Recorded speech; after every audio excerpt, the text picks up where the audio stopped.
Il y a des moments dans les hôpitaux que les médecins ne peuvent pas expliquer. Des moments où tout ce qu'ils ont appris sur le cerveau, sur la conscience, sur la maladie, s'effondre. Une femme de 82 ans, Alzheimer avancé depuis 7 ans.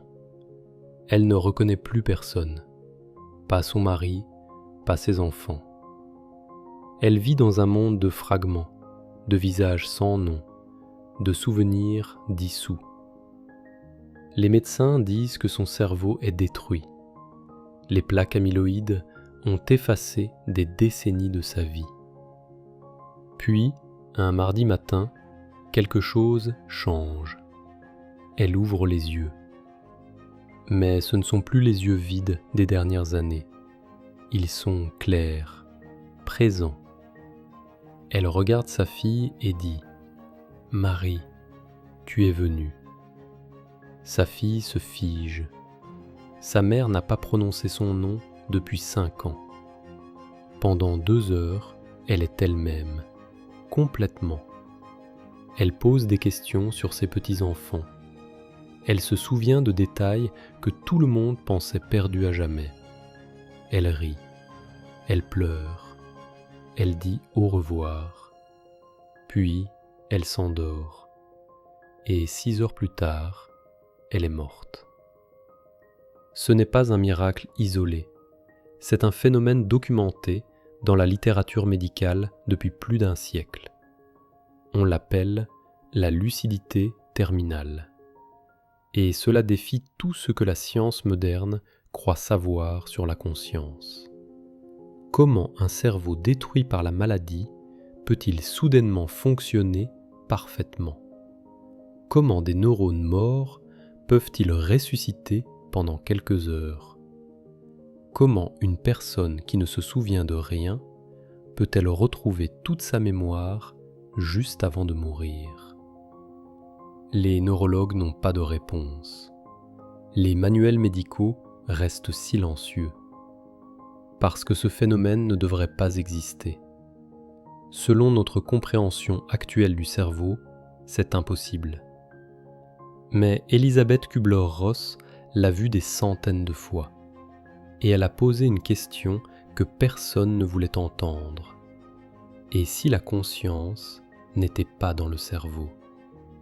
Tu connais peut-être quelqu'un qui a vécu cela, un grand-parent perdu dans la démence qui, soudainement, pendant 1 heure, est revenu, totalement présent, totalement lui-même, comme si les 7 dernières années n'avaient jamais existé. Et puis, aussi rapidement qu'il est revenu, il est parti, pour toujours cette fois. Les familles appellent cela un cadeau. Les médecins l'appellent une anomalie. Mais que se passe-t-il vraiment dans ces moments impossibles ? Kubler-Ross a passé des décennies à documenter ces cas, des milliers de rapports, toujours le même schéma, toujours la même séquence impossible. Et ce qu'elle a découvert change tout ce que nous pensons savoir sur qui nous sommes vraiment. Car si une personne dont le cerveau est détruit peut soudainement redevenir elle-même, alors le cerveau n'est peut-être pas ce que nous sommes. C'est peut-être juste ce que nous utilisons, temporairement. Les neuroscientifiques ont une croyance fondamentale. La conscience est produite par le cerveau. C'est un axiome, pas une hypothèse, un fait établi. Si le cerveau est endommagé, la conscience est endommagée. Si le cerveau meurt, la conscience meurt. La lucidité terminale brise cet axiome. En 2009, une étude allemande a examiné 227 cas de lucidité terminale. Les résultats étaient impossibles. Des patients avec une démence sévère, dont les scans cérébraux montraient une atrophie massive, retrouvaient une clarté mentale complète quelques heures avant la mort. Pas une amélioration partielle, une restauration totale. Comme si les 7 dernières années de déclin n'avaient jamais eu lieu. Comment ? les tissus cérébraux ne se régénèrent pas. Les neurones morts ne ressuscitent pas. Les plaques amyloïdes ne disparaissent pas spontanément. Et pourtant, la personne est là, entière, consciente, se souvenant de tout. Un neurologue américain a documenté le cas d'une femme avec un AVC massif. Le scanner montrait que 70% de son cortex cérébral était détruit. Elle était dans un état végétatif depuis 3 semaines. Les médecins attendaient la mort. Puis, un matin, elle a ouvert les yeux et a demandé à voir ses enfants. Elle a parlé pendant 1 heure, cohérente, lucide. Elle a donné des instructions pour ses funérailles. Elle a dit qu'elle était prête. Puis, elle est morte. Le neurologue a écrit dans son rapport « Selon toutes nos connaissances actuelles, ce que j'ai observé est neurologiquement impossible. » Mais il l'a vu. Des dizaines de ses collègues l'ont vu. Ce n'est pas rare, c'est juste ignoré, parce que cela pose une question que la médecine moderne ne veut pas affronter. Si la conscience peut fonctionner sans un cerveau fonctionnel, alors qu'est-ce que la conscience vraiment ? Kübler-Ross a proposé une réponse radicale. Le cerveau n'est pas le créateur de la conscience, il est le récepteur. Comme une radio qui capte une fréquence. Quand la radio est cassée, la musique devient distordue. Mais la musique elle-même existe toujours, quelque part, indépendamment de la radio. Dans les dernières heures avant la mort, quelque chose change. La connexion entre la conscience et le cerveau devient moins dépendante de l'organe physique. C'est comme si l'âme commençait déjà à se détacher. Et dans ce détachement, elle retrouve sa clarté originale. Cette explication semble mystique, mais considère l'alternative. Considère ce que la science doit accepter si elle refuse cette explication. Des tissus morts qui pensent, des neurones détruits qui se souviennent, une conscience qui émerge du néant pendant 2 heures, puis retourne au néant. Lequel est le plus rationnel ? Un cerveau mort qui ressuscite miraculeusement ou une conscience qui n'a jamais dépendu entièrement du cerveau ? Les études continuent, les cas s'accumulent, mais la communauté médicale reste largement silencieuse. Car accepter la lucidité terminale comme réelle signifie accepter que notre modèle entier de la conscience est incomplet. Et c'est une pilule que peu sont prêts à avaler. Elisabeth Kübler-Ross n'a pas juste observé la lucidité terminale, elle a cherché le motif, le pourquoi. Et ce qu'elle a trouvé est bouleversant. Dans 83% des cas qu'elle a documentés, la lucidité terminale survenait entre 24 et 48 heures avant la mort. Pas des semaines, pas des mois, jours. Comme si le corps savait, comme si la conscience se préparait.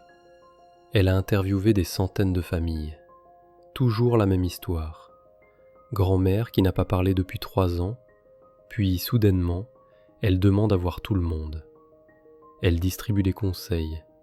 Elle exprime son amour. Elle fait la paix. Et le lendemain, elle est partie. Kübler-Ross a appelé cela le moment du don. La conscience, sur le point de partir, offre un dernier cadeau à ceux qui restent. Pas pour elle-même, pour eux, pour que le deuil ne soit pas hanté par des mots non dits. Mais comment l'âme sait-elle ? Comment sait-elle qu'il reste 24 heures ?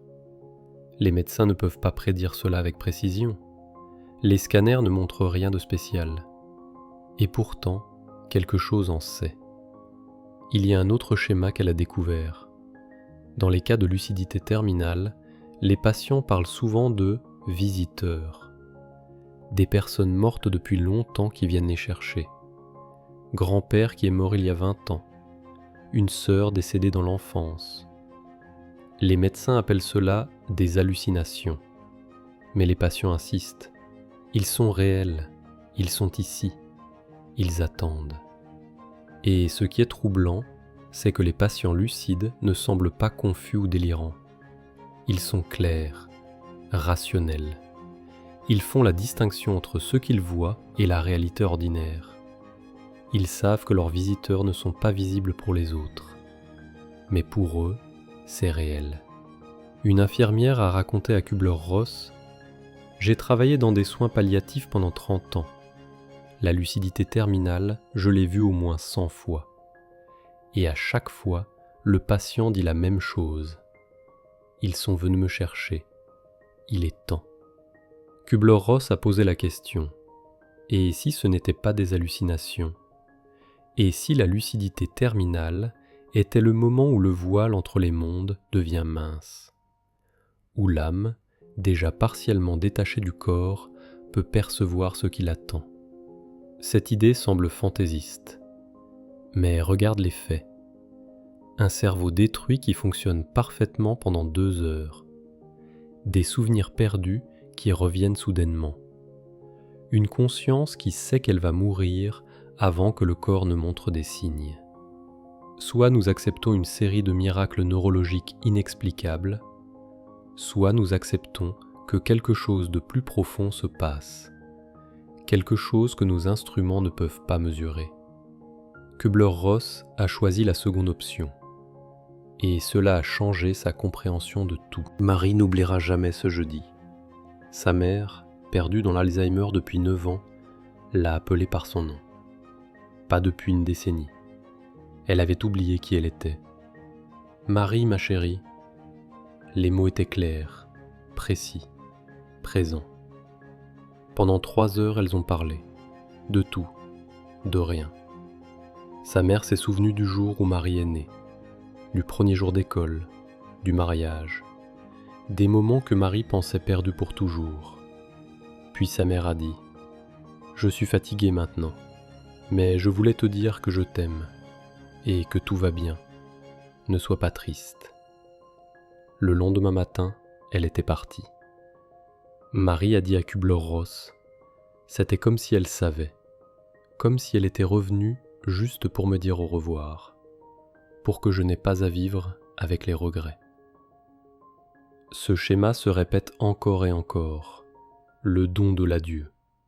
La conscience, sur le point de partir, offre une fenêtre, une dernière chance, pour la paix, pour la clôture, pour l'amour. Les sceptiques disent que c'est juste une coïncidence, que le cerveau a des sursauts aléatoires avant de mourir. Mais les sursauts aléatoires ne produisent pas des conversations cohérentes. Ils ne restaurent pas des décennies de souvenirs. Ils ne permettent pas à quelqu'un de dire exactement ce qui doit être dit. Un médecin a raconté « J'ai vu un homme avec une démence sévère devenir lucide pendant 1 heure. Il a dit à chacun de ses 4 enfants exactement ce dont ils avaient besoin d'entendre. Pas des platitudes génériques, des conseils spécifiques, des secrets familiaux, des pardons. Puis il est mort. Comment un cerveau détruit fait-il cela par hasard? Kübler-Ross croyait que ce n'était pas par hasard. Elle croyait que l'âme, sachant qu'elle allait partir, orchestrait ces moments. Pas pour elle-même, pour ceux qui resteraient. Parce que le deuil est plus facile quand tu as pu dire au revoir, quand tu as entendu « je t'aime » une dernière fois, quand tu sais qu'il savait, à la fin, qui tu étais. Ce cadeau n'est pas donné à tout le monde. Certains meurent sans lucidité terminale. Certains glissent doucement, sans retour. Pourquoi certains et pas d'autres? Kübler-Ross n'a pas trouvé de réponse définitive, mais elle a remarqué une tendance. Ceux qui avaient des affaires inachevées, ceux dont les familles avaient besoin de clôture, ceux qui avaient quelque chose d'important à dire. Ils semblaient plus susceptibles de retrouver leur lucidité, comme si l'âme, même face à un cerveau détruit, trouvait un moyen. Pas toujours, pas pour tous, mais souvent assez pour suggérer que ce n'est pas aléatoire.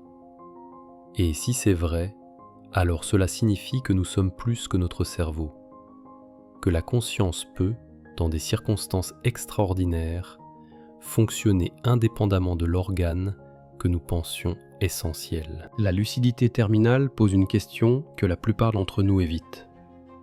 Qui sommes-nous vraiment ? Si tu es ton cerveau, alors quand ton cerveau meurt, tu meurs. Fin de l'histoire. Mais si une femme avec un cerveau détruit par l'Alzheimer peut soudainement redevenir elle-même, alors peut-être que tu n'es pas ton cerveau. Peut-être que le cerveau est un outil, précieux, nécessaire pour cette vie, mais pas toi, pas ton essence. Kübler-Ross a passé sa vie à explorer cette frontière, et la lucidité terminale était pour elle l'une des preuves les plus convaincantes que la conscience transcende le cerveau. Pense-y, si la conscience était vraiment produite par les neurones, alors elle devrait être proportionnelle à l'état des neurones. Un cerveau endommagé égale une conscience endommagée. Toujours, sans exception. Mais la lucidité terminale est une exception. Une exception qui se produit des milliers de fois, dans tous les pays, dans tous les hôpitaux, documentée par des médecins qui ne croient pas à l'âme. Alors, quelles sont les options ? Option 1. Le cerveau peut miraculeusement se régénérer pendant quelques heures avant la mort. Les neurones morts ressuscitent. Les plaques amyloïdes disparaissent. Puis, tout redevient détruit et la personne meurt. Option 2. La conscience n'est pas créée par le cerveau. Le cerveau est une interface. Quand l'interface est cassée, la conscience semble altérée. Mais la conscience elle-même reste intacte, quelque part, au-delà du physique. Et dans les dernières heures, la dépendance à l'interface diminue. Laquelle semble plus plausible ? La science moderne refuse d'envisager l'option 2 parce qu'elle ne peut pas la mesurer. Mais refuser de considérer ce qui ne peut pas être mesuré, c'est limiter la réalité à nos instruments. Et nos instruments sont primitifs. Il y a un siècle, nous ne pouvions pas détecter les ondes radio. Cela ne signifiait pas qu'elles n'existaient pas. Elles étaient là. Nous ne pouvions simplement pas les percevoir. Peut-être que la conscience est similaire. Peut-être qu'elle existe sur une fréquence que nos scanners cérébraux ne peuvent pas détecter. Et peut-être que la lucidité terminale est le moment où cette fréquence devient brièvement visible. Kübler-Ross croyait que ces moments nous étaient donnés comme des indices, des fenêtres dans une réalité plus grande, pour nous rappeler que nous ne sommes pas juste des machines biologiques, que quelque chose de plus profond nous anime. Et si elle avait raison, alors cela change tout. Cela signifie que ta grand-mère, perdue dans la démence, est toujours là, quelque part, consciente, intacte, juste piégée temporairement dans un cerveau qui ne fonctionne plus. Cela signifie que quand elle revient pendant ces 2 heures miraculeuses, ce n'est pas un accident, c'est elle, vraiment elle, te disant au revoir. Et cela signifie que peut-être, juste peut-être, tu la reverras. Pas comme une coquille vide, mais comme elle était vraiment, avant que la maladie ne l'ait prise. La lucidité terminale est un mystère. La science ne peut pas l'expliquer. Mais peut-être que ce n'est pas censé être expliqué. Peut-être que c'est censé être ressenti, expérimenté, reçu comme un cadeau. Parce que dans ces moments impossibles, nous voyons quelque chose que nos théories nient, que nous sommes plus que notre corps, plus que notre cerveau, quelque chose d'éternel, quelque chose qui survit. Si cette vidéo a touché quelque chose en toi, si tu as vu ce phénomène chez quelqu'un que tu aimes, partage ton histoire dans les commentaires. Abonne-toi pour continuer à explorer les mystères de la conscience et de ce qui nous attend. car la lucidité terminale nous rappelle, nous ne savons pas tout, et ce que nous ne savons pas pourrait être la chose la plus importante de toutes.